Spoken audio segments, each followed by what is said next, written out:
I'm sitting here waiting for something to happen, but just looking at the blank screen for the YouTube. It's going to be one of those days, I think. All right. So the topic that we were going to cover for today, or at least start to cover, is socio-emotional development. Remember from the beginning of the course, we the reason why we're combining these two is that our emotional development is directly related to our social development, and they kind of work in congruency with each other. Okay. And so I just want to kind of remind everyone why we've kind of combined those things, um, and the reason behind that. But because we use the word emotions and feelings and everything on a day-to-day basis, how are you doing? How are you feeling? Kind of questions. For the sake of our discussion here, I want to provide us with a working definition of emotions, feelings, schemas, and everything, so that when we're using the terminology in these sections, you all understand what is being talked about. So I'm going to start with what are emotions, what are feelings, what is affect. And again, this is just so that we can have an ongoing conversation here in the class, and we're using the same language as we move forward. So when we talk about emotions in this class, we're talking about the body's physiological reaction to a situation, okay? And how we communicate that to another person, okay? So this actually shouldn't be there. So this part is a part that we usually include in the regular definition of emotions. We kind of combined it, but what I want you to think about is we need to put a cross through here, okay? Because for the sake of our class, emotions are a physiological reaction. So in a given situation, we may release dopamine or ephedrine to get us excited and to get us motivated to reward. Or we might start releasing a serotonin, which prepares us for an emotional, usually fear-based emotion. So I just want to, and then our body starts to develop a reaction, usually either a fight or flight reaction, if it's a fear-based response, or that like. Okay. For the sake of our class, feelings then are those cognitive interpretations of emotions. Okay, this is bringing in the social aspect. We have a physiological arousal of some type, and then we look at other people in our space to see if we're reacting or experiencing what we should be experiencing. And we give this feeling, we give this something called an emotional schema. Okay. This is the interpretation of the association between emotions and feelings. So in a general way, if we want to think about it in these terms, moreover, emotions play out in the theater of the body. Okay. They're a physical experience, where feelings play out in the theater of the mind, where we develop our cognitive interpretation of emotions. Okay. And then we do need to recognize affect, which is our general mood, our general state of being, whether we have a depressed affect or we're excited affect. This also plays a role into how intense or non-intense we will experience emotions throughout the day. So I want to just highlight a couple reasons why we need to, in a sense, give definition to each of these and separate them for the sake of our class. We don't always interpret our emotions correctly, okay? When we develop language and we develop words, we put interpretations onto those emotions, okay?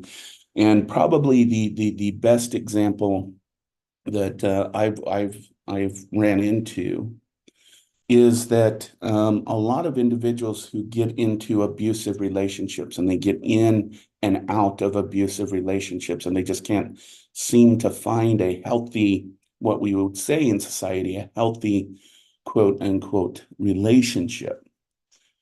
And for a good number, not all, I want to make this very clear, for a good number of individuals who find themselves getting in and out of the cycle of abuse, is that they were themselves abused or neglected as a child. Okay. And this is where the connection between emotions and feelings kind of bring into light. Uh, uh, I think I mentioned in this class that we all, or maybe it was another class, we have this thing called archetypes, which Carl Jung originally developed. And these archetypes exist across cultures and across situations. And some of those archetypes are father and mother. You'll be hard pressed to find a society that doesn't have a representation of father and mother. And the other thing that we have a representation of across cultures is villains and heroes. Every society has a version of heroes and villains. Okay. And in fact, a lot of these things are very inborn. So, for example, I think I brought it up in this class that we can show an infant as early as 6 days a picture of Charles Manson and a picture of MLK, and they will do approach behaviors towards the picture of Martin Luther King, but will do withdraw fetal getaway behaviors to pictures of Charles Manson. And this just emphasizes the point that we are born with certain archetypes that we just understand. And for the representation of mother, that unconditional caring and love you get from your mother represents love, okay? Regardless if you experience or not, okay? And so this is where we need to bring up the difference between emotions and feelings. The emotion an infant has for mom is pure love. However, if the mom is continually abusing, or the dad, or whatever violence is occurring, when there's constant violence, there's constant neglect, there's constant this, the cognitive interpretation, what ends up being the infant's emotional schema, is that love equals pain. Okay, because that's what the representation of love is giving to the infant. Okay, and in the schema, this then becomes very predictable for the infant. So what you would consider healthy, supportive relationships is something that's not predictable. It's something that is not relatable. Okay, and so later in life, the individuals who've been through this situation tend to attract or be attracted to people who represent this emotional schema. And in a lot of times, they are almost kind of repulsed by individuals who are actually probably healthier for them and more caring. Okay. And indeed, when I used to work with victims of violence and they'd come to me and say, Mr. Peterson, I think I'm ready to start getting in relationships again. So we would talk about it and go over it. And I'd always tell them, okay, this is a thing. You need to date people you're not comfortable with instead of dating the people you are comfortable with. And for the victims that, or survivors, I should say, who do this, they've come back a year or two later and they said, you were right. It's took me 2 years to actually fall in love, but I have a healthy relationships. My kids are doing better. I feel supported, all those kinds of things. So again, because it required the individual to change that emotional schema. Okay. And so for the sake of our conversation, especially when we get into language next week, when we're talking about cognitive development, This is why, for the sake of this class, we're going to separate emotions from feelings, okay? Affect, our general mood, I do want to emphasize just at this moment, is very much influenced by early experience, okay? So the best example is that if you wake up in the morning, you're late for work, you're on the way to work, you constantly get cut off, you spill your coffee on you, and you think the day is pretty miserable. Probably the rest of your day was miserable, even though there may have been a lot of good things that happened to you. Your general mood and general affect guided through the rest of your day because of those poor experiences in the morning. A good example of this is, we've done research where, we have individuals come in and they do a bogus personality test. And then based on that personality test, we tell them they're going to be well liked that day. People are going to want them around. They're going to be motivated. Or we told them no one really wants to be around you. None of this. And what we find is that the people who are told that they're going to have an amazing day interact with people a lot more than those individuals who told no one's going to want to be around them today. Okay. And so while we often talk about feelings and emotions and how they drive our behaviors, we also need to recognize that we have a generalized mood that then also influences our emotions and feelings. Okay. So what emotions and emotional expressions are we born with, and when do they develop? Well, we find at birth we have a interest, the startle response, distress, and disgust. And then something called the neonatal smile. Okay. I think as parents, we know what the neonatal smile is, but from a scientific perspective, and maybe it's just we don't have the technology to measure it, we really don't know the purpose of that neonatal smile.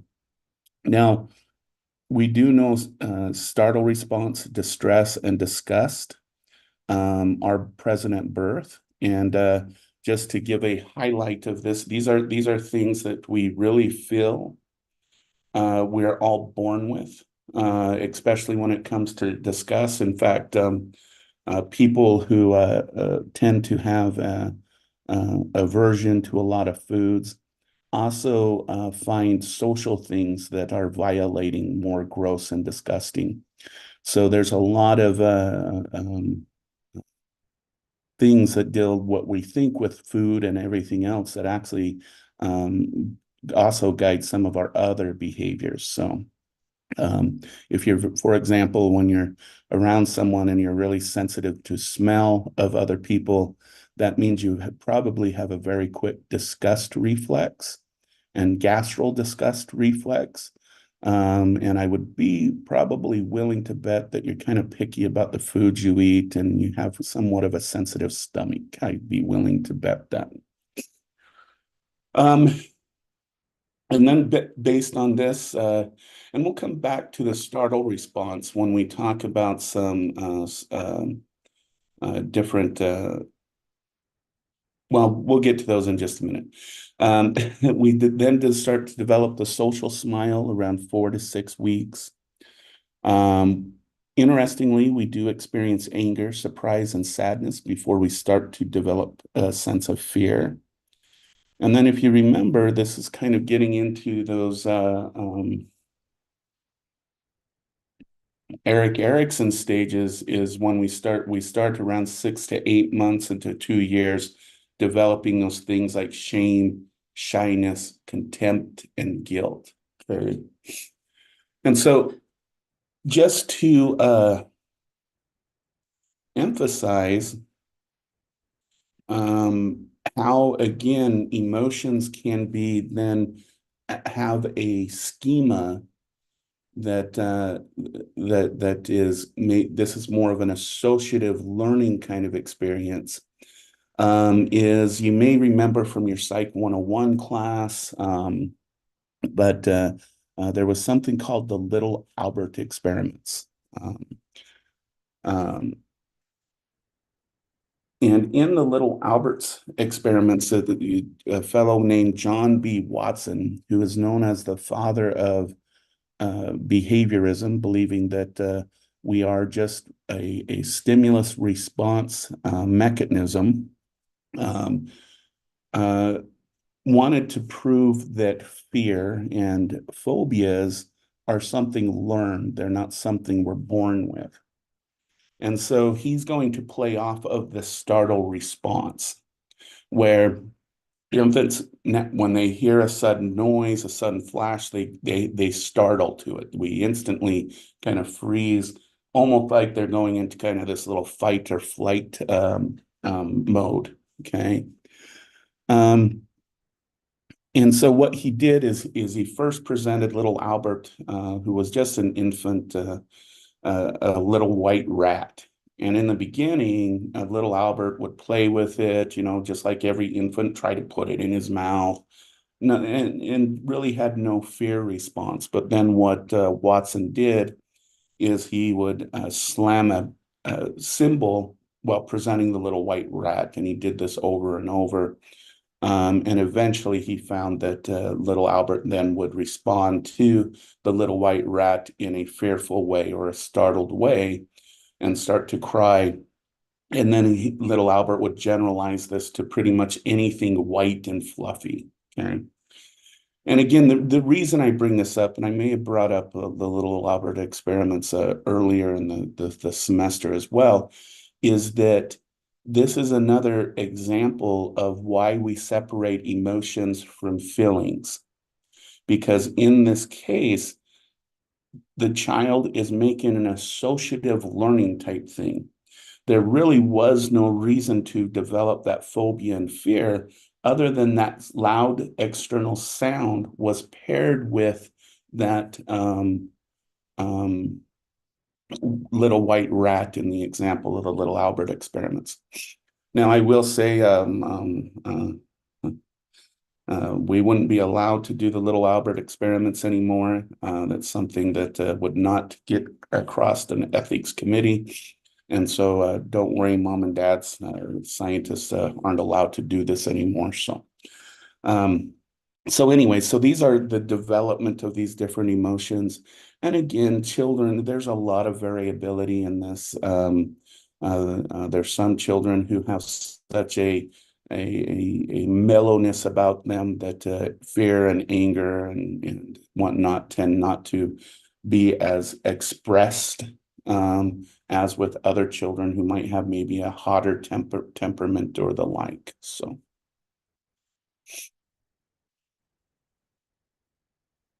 And along this way, we start to use our social world to see how we should react based upon an emotional experience, especially in ambiguous situations when we're not sure what it is that we're supposed to be reacting to.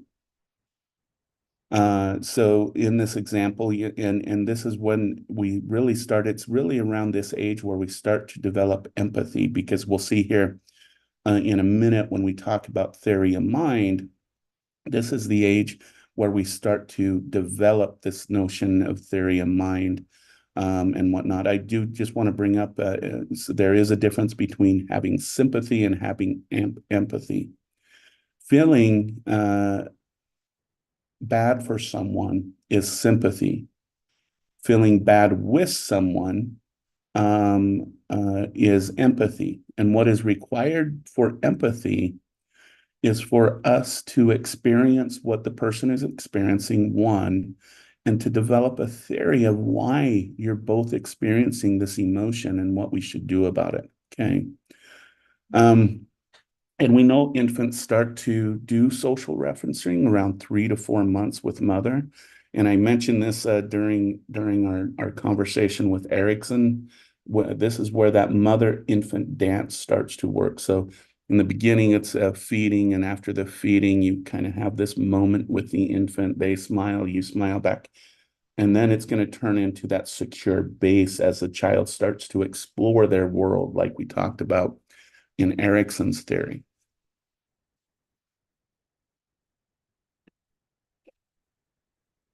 But around 24 months, and this is where we're going to get into the notions of empathy, but that not always results in helping behavior. But around 24 months of development, infants start to develop something we call theory of mind. Okay. And what's required of theory of mind is that you have to recognize that you have your own individual's thoughts, feelings, and emotions, and other people in the room have their own thoughts, feelings, and emotions. Okay. So, for example, under 24 months, if an infant starts to see mom cry, the infant will start to cry because they have a need. They're not sure how they're supposed to be reacting, so they mimic mom. Okay. But after about 24 months of age, if the child is in a good mood and mom is crying, um, instead of being congruent with that, the infant will go and ask, "What's wrong, mom? Why are you sad?" Okay. So they start recognizing mom can have her own emotions, not always the same as mine. So what is required for this? Well, let's talk first about biology and what's known as the mirror neuron system. And I think we went over this when we went over physical development. But just as kind of a recap, the mirror neuron system is a system where uh, when we pay attention to the person sitting across from us, they're the neurons that are firing in their head as they behave, their behavior. So the way they're moving their lips, all those kinds of things, those neurons start to fire in our head. Okay. The mirror neuroning system starts to develop. We think from infancy, but we can see it very clearly at around 3 to 4 months. And it's strongest right around this 24-month period. Okay.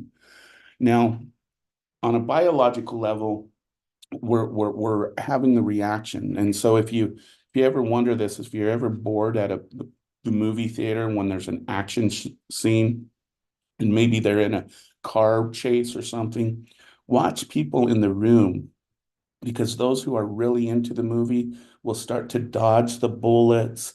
They'll start acting like they're turning the car and those things. And we think, oh, they're just really into it. But their brain is actually firing the same neurons that the stunt person did when they originally did the action scene. It's kind of a interesting thing. So we don't even need to be in present with someone and experiencing the emotion right there in real time. Just by staring at someone, those neurons will start to fire. That lets us know, though, what the mirror neuron system allows us to know is the physical state of the individual. Then there's a group of neurons just behind that system, and this has been known as the mentalizing system. Okay.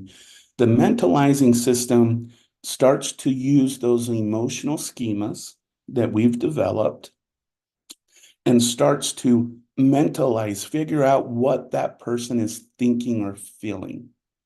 Okay. And again, this system comes online around 24 months of development. Okay.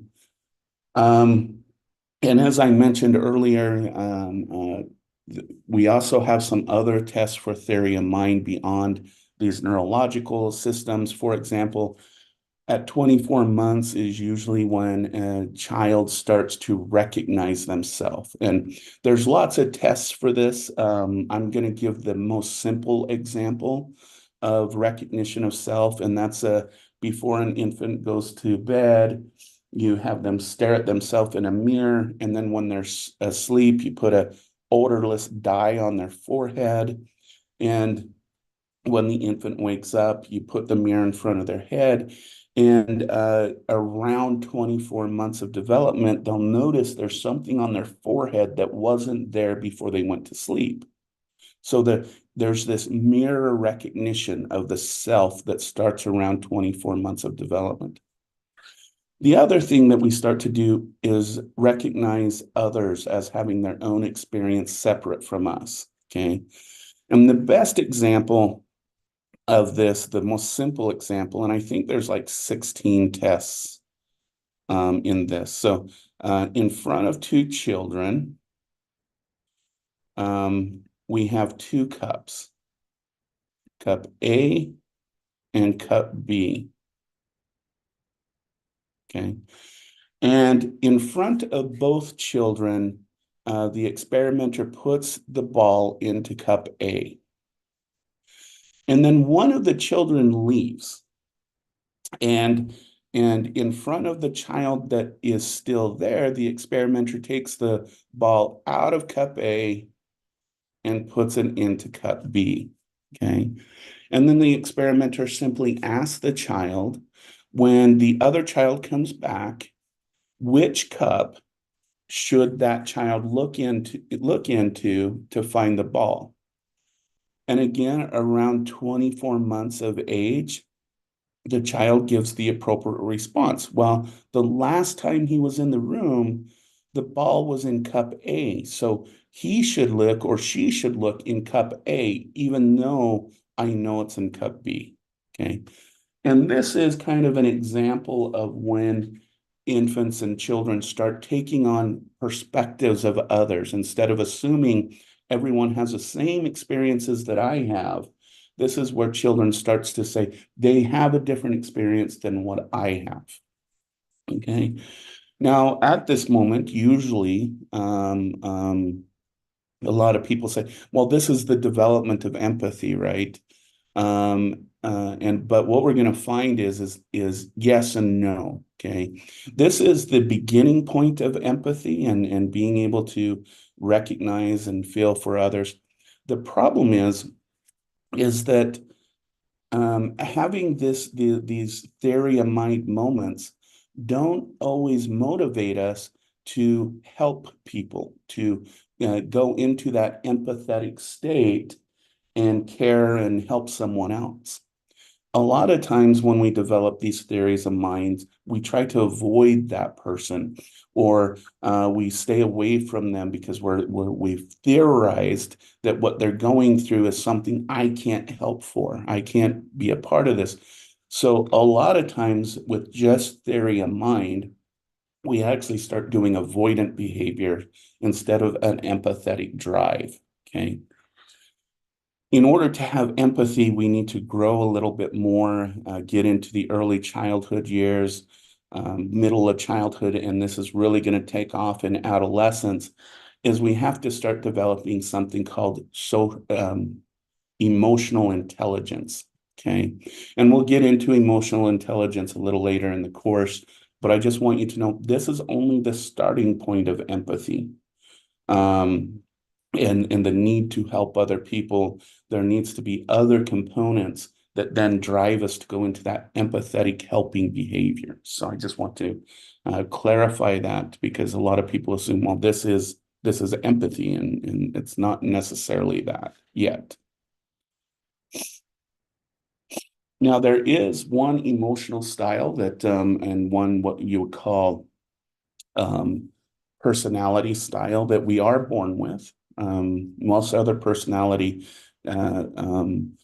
features of humans are a combination of environment and genetics, but temperament tends to be something that we're born with. It's biologically based, which is basically our general emotional style. So, for example, someone with an easy temperament is marked by positive mood, easy to adapt to change, regularity, and predictability.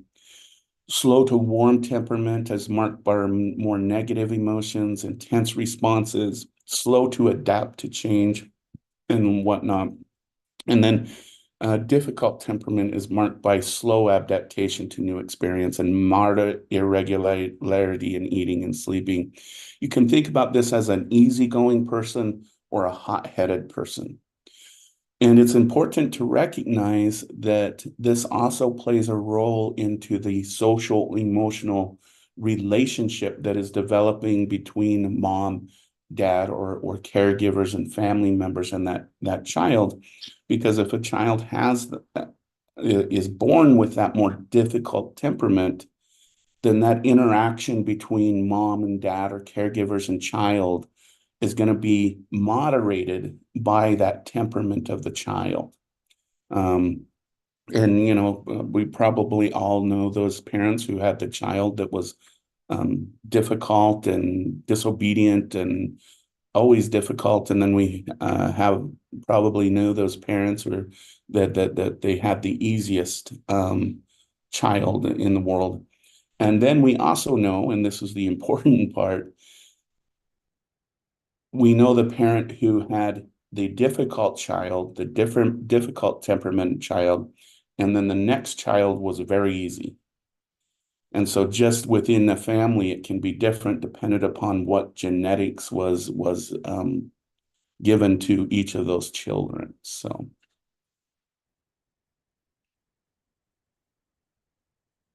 And this is just another example. You could look at this profile for the easy, slow to warm, given different activities or different situations. It kind of just goes is a more detailed example of what we just talked about in the previous slide. Okay.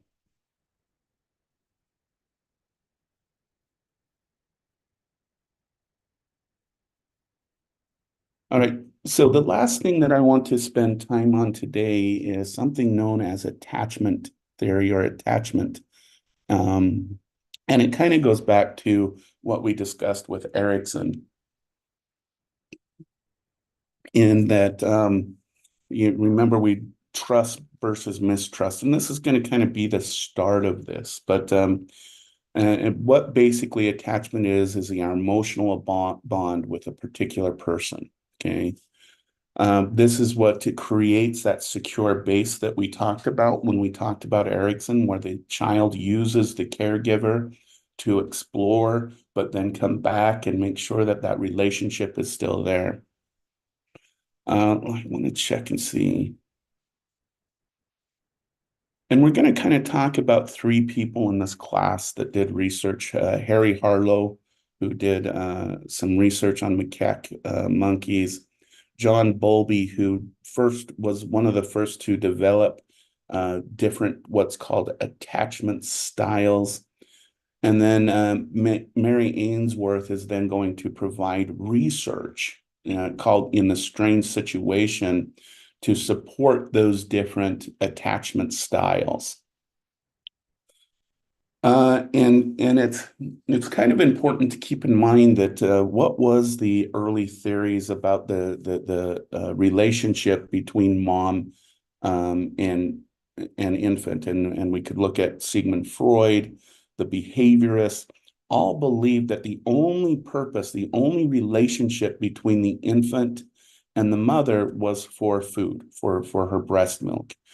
And moms didn't necessarily have to have any interaction with the infant beyond given the nutrition or the nourishing value of feeding the infant. And if you think about it, this is where we get a lot of the ideas of raising children. If we look at the Protestant method of raising children, you're not supposed to have an emotional relationship with your child. You're just supposed to be developing someone who is hardy and is good. This is why in some cultures here in the United States, it's believed that our job is to raise strong, hardy, independent children, so you don't show them emotion. You give them what they need, and they'll survive on their own. And so, but a gentleman by the name of Harry Harlow wanted to see if this is truly all that an infant needs. And so what Harlow did is he took a newborn macaque monkeys, and in the cage, the macaque monkey had two options. They could go to a wire mother that had a bottle, or they could spend their time with a terry cloth mother, which provides warmth and whatnot. And what we should know in what Harlow found is that the little monkey would prefer the terry cloth mother. In fact, in some cases, the little monkey would almost starve to death before it forced itself to go over to the wire one with just the milk. Okay. And in other cases, you know, if the monkey was frightened, it would instantly run to the terry cloth mother for that physical comfort. And what these experiments showed is that warmth and comfort and attachment to that is as important, if not in most cases, more important than the nourishment, just nourishing the little infant. Okay. And we should note that in some of these cases, the little macaque did not have the terry cloth mother. All it had was the wire mother. And when those little macaques were then introduced into the troop, they were often rejected. They were often actually even beaten to death at times. And they never actually were able to actually integrate into the broader troop because of that lack of feeling comfortable and secure within their environment. And it's interesting because they're actually rejected. It's like the other members of the troop knew or know that this newly introduced member of our troop, there's something odd about it. Something happened, and it's not going to be a part of our troop. Okay.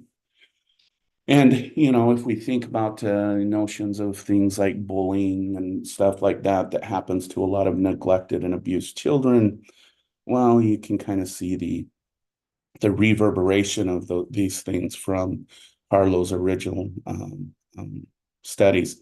Now, again, this is just like the little Albert experiment. We would not be able to do this experiment on today. It would not pass an ethics committee. And there's a lot of debate about Harlow because of the way these experiments were conducted.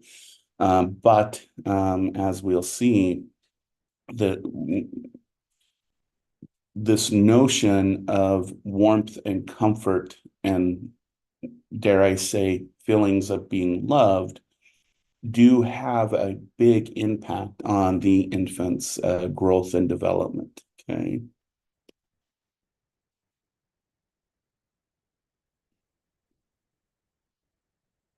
So with that, Harlow actually did come up with some different classifications of attachments. So this is not attachment styles. This is about attachment development.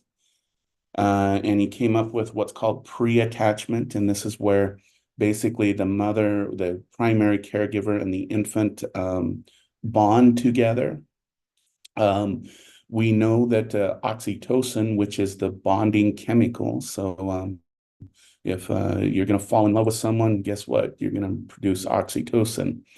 When your infant is born, both you and the infant are producing oxytocin. We originally thought that oxytocin was a chemical that started to release the breast milk.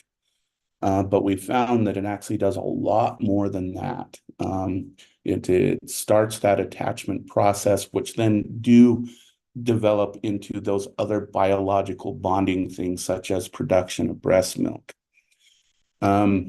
And this is where this is happening. We're biologically becoming attached to someone. Okay. And yes, I will say this happens in adult relationships as well. The only differentiation in adults is you have to have a dopamine hit just after the release of oxytocin. But we'll get into that later in the course. The second stage of attachment is attachment in the making. Okay. This happens between 6 to 8 weeks to 6 to 8 months. And this is where you start seeing stranger anxiety. okay? This is where infants with no knowledge of language, no knowledge of anything, become wary of people who look different than mom and dad, okay? And a lot of people have debated, are children born with prejudices and all those kinds of things? Well, we know they're born with preferences. So, for example, um, um, uh, an infant born into a white house will have stranger anxiety about, for example, the good friends who are mom and dad's friends who might be African American or Black, and that infant will have a aversion or to anyone who looks too much not like mom and dad or the primary caregiver. And part of this is probably a survival mechanism too. So I just want everyone to keep that in mind. And then there's clear-cut attachment, which is going to happen around 6 to 8 months to 18 to 24 months. This is when, it's taking your little kiddo to child care or something like that, and they have a hard time separating. They cry. They do all those kinds, avoidance of being separated from that primary caretaker. And then in the last development of attachment comes goal-corrected partnerships. Remember, this is where I said when we're dealing with theory of mind, this is where the infant may be happy, and then maybe mom is crying. And so the infant then goes to the mom and tries to figure out what's going on and try to correct the situation. Should I be crying too, like mom is, or should I be making mom happy? And this is where that's kind of partnership or goal correcting partnership comes in, because an internal working model, for example, for this infant is you shouldn't cry when you're happy. So mom must not be happy. And so we have to go about and figure out how to resolve this conflict between what I'm experiencing and what mom is experiencing. And then from Harlow's, we get into Bowlby and Ainsworth, which I think everybody has heard these terms before about attachment styles. Okay, it's going to be Bowlby who develops the notion of attachment styles, and then Mary Ainsworth is going to come along and use an experimental paradigm uh, um, to test these different attachment styles. Okay, and in this, you're going to have what is called the strained situation, and in this, you have mother and child in a playroom, basically, and you have them interact, but then you have mom leave all of a sudden. And this is the strange situation. And then you have the mom come back into the room and you watch what the behavior of that infant is. What do they do? How do they react to mom when mom comes back? And so this is what we're trying to do. Are they going to use mom as that secure base? Are they going to go up to mom and say, it's good to have you here? And why did you leave? Blah, blah, blah. I'm going to continue to explore. Stay here this time, mom. That kind of thing. And how is the infant uses mothers to calm themselves after being stressed by her departure in the first place? Okay. And based on that, we have basically came up with four attachment styles. And the important part is I want you to relate these attachment styles with what the mother's response early on to the child tended to be. Okay, whoops. So in the secure attached situation, the child feels free to explore with the caregiver present. Okay, and then when the caregiver returns, they seek out the caregiver and is easily soothed by the caregiver. Okay. There's almost this rebond. Okay, everything's okay. Hug me, mom, those kinds of things.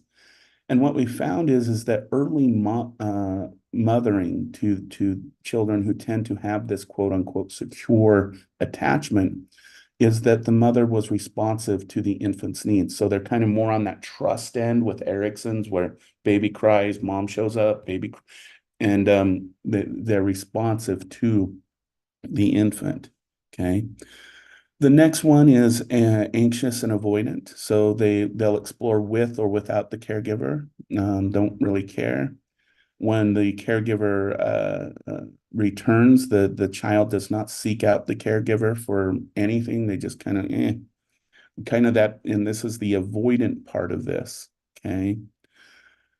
We find in early mothering that the mother tended to be emotionally unavailable and really dislike neediness.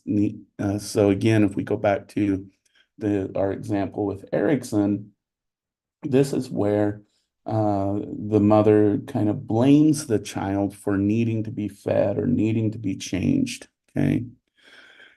And then we have anxious ambivalent resistance. This is where, in that example, the child stays very close to the caregiver and doesn't freely explore. They're very apprehensive about leaving the caregiver's side. Remember what we said when we were talking about trust, mistrust, and we had the children who could care less if a caregiver was here. And then we had children who were very attached, or I don't want to use that word, were fearful of leaving the caregiver's side. Okay. When mom returns in this situation, they both seek and reject contact with the caregiver. So they'll seek them out, and then they'll say, "Why did you leave me?" and might run away. Okay. In these cases, the mother or the caregiver may have been attentive, but not in response to baby's cues or needs. They kind of took care of the child when they felt like they wanted to take care of the child, in a sense. And then you have disorganized or disoriented. This is where a child may freeze, explores in a very disorganized fashion. They're not quite sure what they should be doing. And when the caregiver returns, they may go to a while looking away, shows days, or just really kind of not sure what they're supposed to be doing. And this tended to come from mothers who showed very intrusiveness. So what is the term? Helicopter parents, or they may be parents who are very maltreatment or emotionally unavailable, okay, and confusing, most likely. So these are the different attachment styles that Ainsworth came up with based on what's called that strange situation experiments. But we should note some further findings about attachments. Okay. Attachment is just not about a responsive parent or responsive mother. Okay. It's an interaction, it's a complex interaction between the infant and the parents and the people around that child. So we know mothers being sensitive and responsive can be predictable of both a secure or an insecure attachment. What needs to be included in that is the father and the infant's temperament. Okay. Because in order to get more towards that secure attachment style, you also have to have a partner, such as a father or partner, who is also sensitive and responsive to the child. If you have a partner who wants nothing to do with the child, then even being the most sensitive mother in the world, you may still have a child who ends up with an insecure attachment. Okay. Infant's temperament has been determined parental responsiveness. So that's going back to our talk about temperament and having a hot temperament and cool temperament. And, things such as infantile colic. So this is in colicky babies. is when a baby cries a lot with no seeable reason, no reason for the crying. Now, we do have to qualify that. If you do have a colicky baby, don't say, well, there's no reason they're crying, so they're going to cry. In some cases, it might be a symptom of some underlying condition, such as heart disease or something like that. So if you do have a colicky baby, do make sure you do take the little guy in, girl in, and get them checked and make sure there's not an underlying condition that is causing it.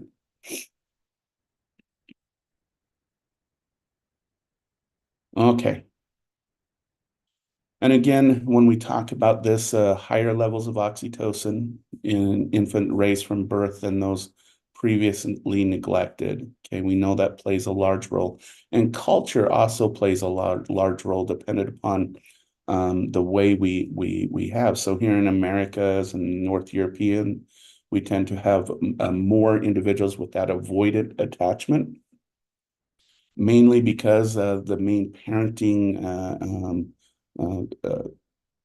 culturally based parenting is you teach your child to be tough and hardy, right?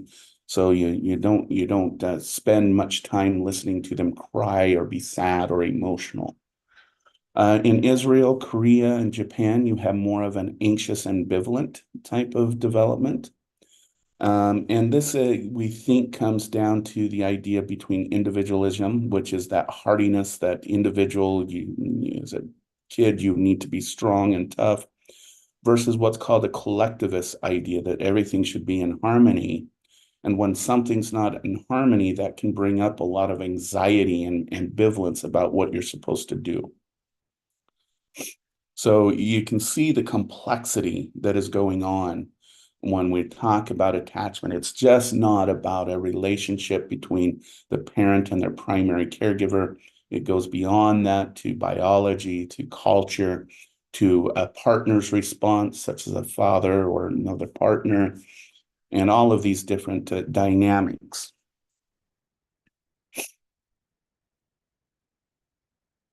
Now, the original theory of attachment is that attachment in infancy then leads to attachment when we become adults and we enter relationships.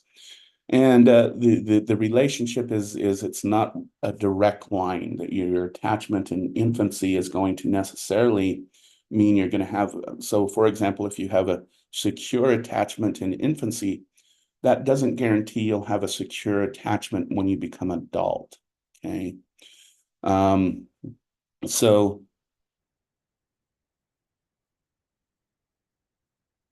it's a little bit more complex because what we do know is infant attachment then leads to the child being able to easily or non-easily attach to friendships and to friends and to siblings.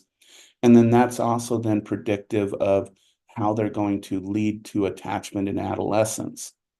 And then the social, emotional things in adolescence then have a more direct impact on our romantic relationships going into young adulthood.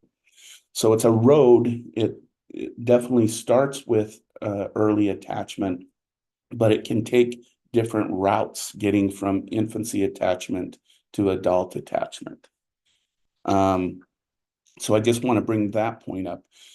The probably the more important thing that we should look at when it comes to infant attachment is maybe not necessarily adult relationships, but what healthy attachment does for the child cognitively and biologically. We find that when an infant is being raised in a caring and supportive household, that they tend to not have the deficits you see, for example, in lower economic situations, or social factors tend not to have such an impact on that child's behavior, and they actually do a lot better in school. They develop cognitively much quicker, and they tend to be more physically healthy even if they're not being raised in the most ultimate social and economic situation, just having that healthy or secure parents that are there emotionally and are there supportively, that can overcome a lot of things that families can be dealing with during these years.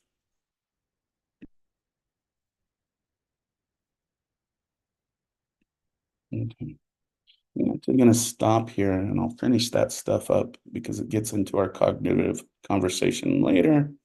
So I'm going to stop here. I'm going to stop recording.